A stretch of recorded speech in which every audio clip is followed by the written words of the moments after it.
இந்திய வரலாற்றிலேயே முதன்முறையாக சென்னை தீவுத்திடலில் 48வது சுற்றுலா பொருட்காட்சியில் மரண கிணறு மற்றும் விமானம் தாங்கிய கப்பல் அறிமுகப்படுத்தப்பட்டுள்ளது. விடுமுறை நாட்களில் காலை 10 மணி முதல் இரவு 10 மணி வரை, மற்ற நாட்களில் மாலை 3 மணி முதல் இரவு 10 மணி வரை. மிஸ் பண்ணாதீங்க, அப்புறம் வருத்தப்படுவீங்க. தமிழக நிதிநிலை அறிக்கையில் தலைநகர் சென்னைக்கான திட்டங்கள் மற்றும் ஒதுக்கீடுகள் குறித்து காண்போம்.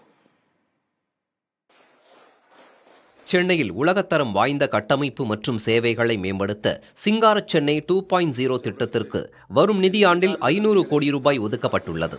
மாநகரில் கடும் போக்குவரத்து நெரிசலை தவிர்க்க முதற்கட்டமாக புதிய ஆவடி சாலை, பேப்பர் மில் சாலை மற்றும் செம்பியம் ரெட் ஹில் சாலைகளை 18 மீட்டராகவும், டாக்டர் ராதாகிருஷ்ணன் சாலை, கல்கி கிருஷ்ணமூர்த்தி சாலைகளை 30.5 மீட்டராகவும் அகலப்படுத்தும் திட்டத்திற்கு சுமார் 300 கோடி ரூபாய் ஒதுக்கப்பட்டுள்ளது. சென்னை தீவுத்திடலில் நவீன சமூக கட்டமைப்பு வசதிகளை மேற்கொள்ள 104 கோடி ரூபாய் ஒதுக்கீடு செய்யப்பட்டுள்ளது.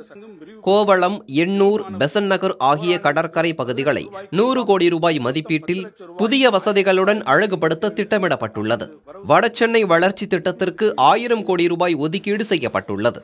வடசென்னை பகுதிகளில் கழிவுநீர் மற்றும் குடிநீர் கட்டமைப்புக்கு 946 கோடி ரூபாய் மதிப்பீட்டில் ஒரு புதிய திட்டம் நிறைவேற்றப்படும் என நிதிநிலை அறிக்கையில் தெரிவிக்கப்பட்டுள்ளது.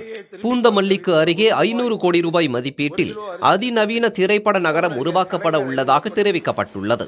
அடையாறு நதியை சீரமைக்கும் திட்டம் 1500 கோடி ரூபாய் செலவில் மேற்கொள்ளப்படும் என அறிவிக்கப்பட்டுள்ளது.